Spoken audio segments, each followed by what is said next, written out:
What's up, YouTube? Georgia Silver Hunter back, and today we'll be doing our weekly $1,000 Brinks wrapped $half hunt. I'm excited to jump into these. As you can see, we've already got them opened. I checked them for enders. Don't see any silver on the ends of any of the rolls. We've been on a pretty good silver streak of late, so I'm excited to get in here and hopefully find some of the good silvery stuff. So let's get to it.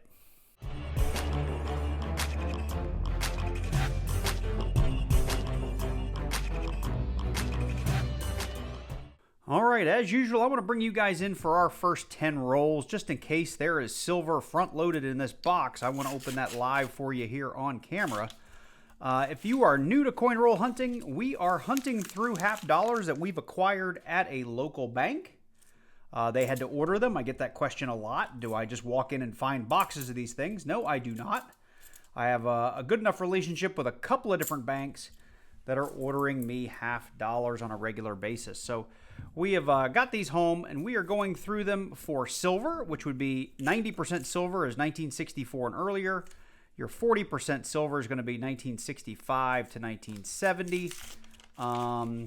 Let's see here. What else are we looking for? We are looking for NIFCs, which stands for not intended for circulation coins. That would be our 1970. Our 1987, which was only made in mint and proof sets, and 2002 through 2020. There's also a handful of mint errors and varieties that we'll be looking for, mainly double die obverses and no FGs. I'm trying to think, what else do we look for? Double die obverses, no FGs, anything else? I think that's about it. So with that, I'm going to be quiet here and get through the next 6 rolls, and it'd be really great if some silver came out to play. What that is a 1997, just really in bad shape. All right, so that's 4 rolls down.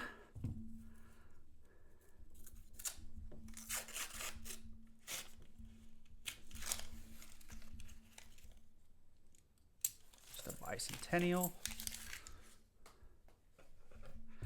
Oh, I guess the other thing we're looking for is San Francisco proofs. They come in both a clad and silver, and they have an S mint mark on them, and will have a frosted finish. So we will be looking for those as well. It's actually been a little while since I found one.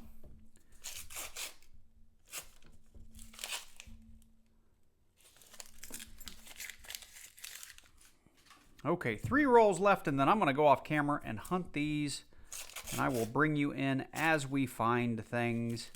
And it is entirely possible, like right there, I was going to say that we're missing some NIFCs.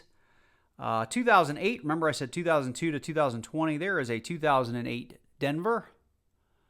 So we'll put that on the board as a find.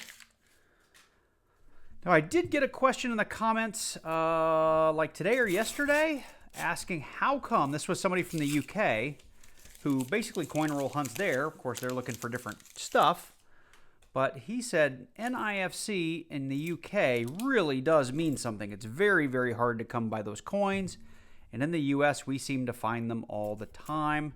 And my only answer to that is in the US, especially in $half, I think the mint overproduced them. Collectors didn't necessarily buy them up, and the mint just dumped them into circulation. So they're out there to be found. And that's why I also don't think they go for a very high premium most of the time.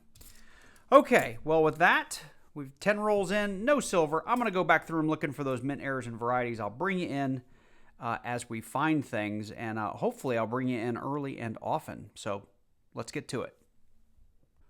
Getting into roll number 11, and of course, because I didn't film it, got this thing just barely open, and look at that. We've got something silvery right there.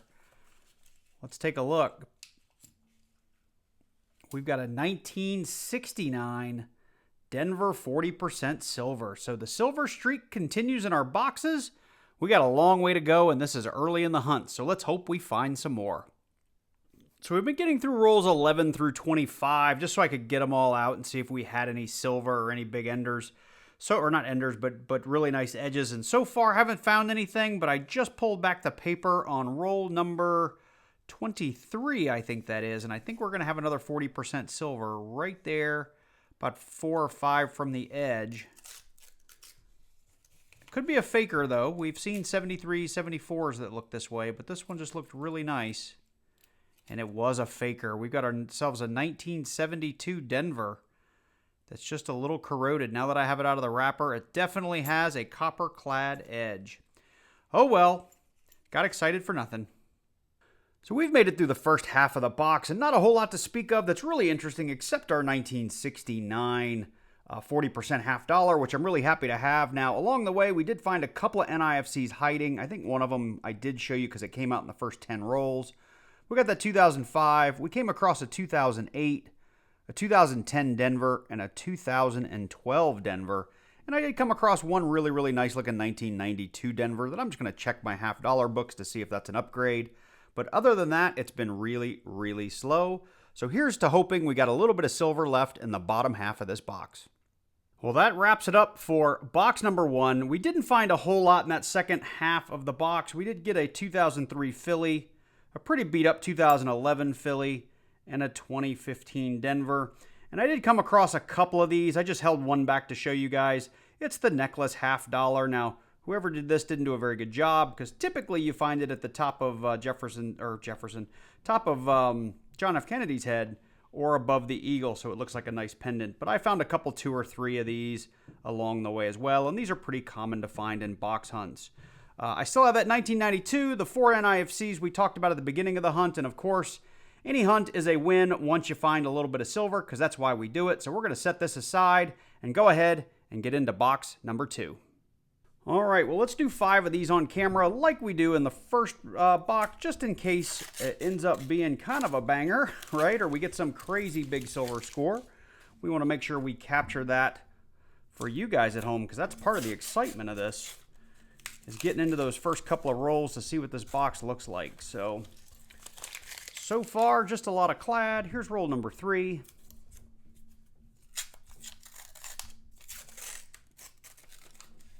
Couple of shiny edges in here. Just a 1974 and a 77. All right, we'll do 2 more and then I'll go off camera and bring you in as we hopefully find some more silver.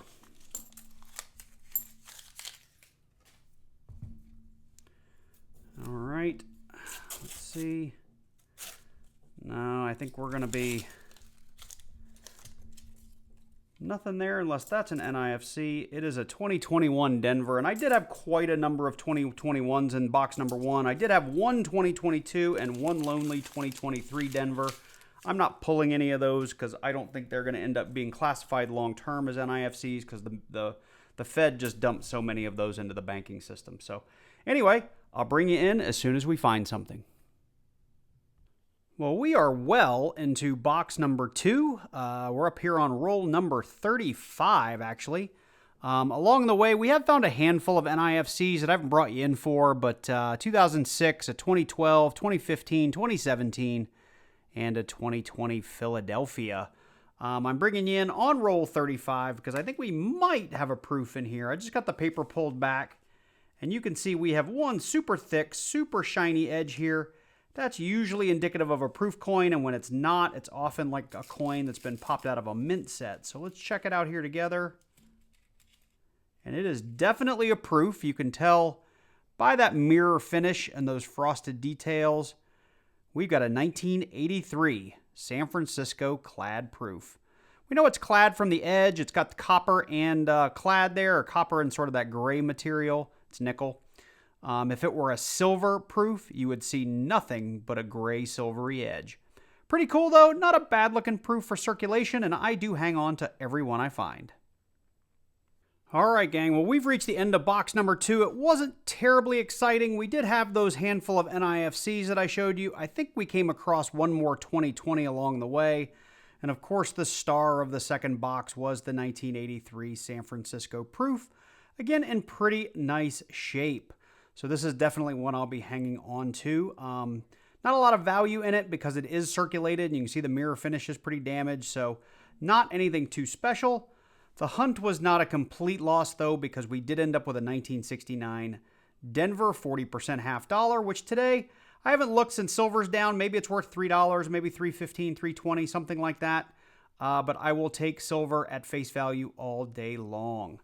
So that's our hunt. Unfortunately, we don't have a whole lot to show for it other than these couple of coins. And, you know, if you did enjoy this hunt, let me know by dropping down below. Click on that like button and leave me a comment. Let me know what you liked, what you didn't like, what I could do differently. Really just any kind of feedback you have for me. Love to hear it. If you're new to the channel and you like coin roll hunts, I do a whole lot of them. So make sure you click on that subscribe button and then click on that little bell and select all so you get notified each and every time I do release a new video. Plus, I've got about 3.5, 4 years worth of content out there. So lots and lots of older coin roll hunts. My epic playlist is one you should definitely check out. Special shout out to all my channel members. Thank you guys for supporting the channel each and every month. And I did post over the weekend the little membership appreciation giveaway video. So if you haven't seen that and you're a member, make sure you go check that out. We gave away a 90% silver quarter and 90% silver dime.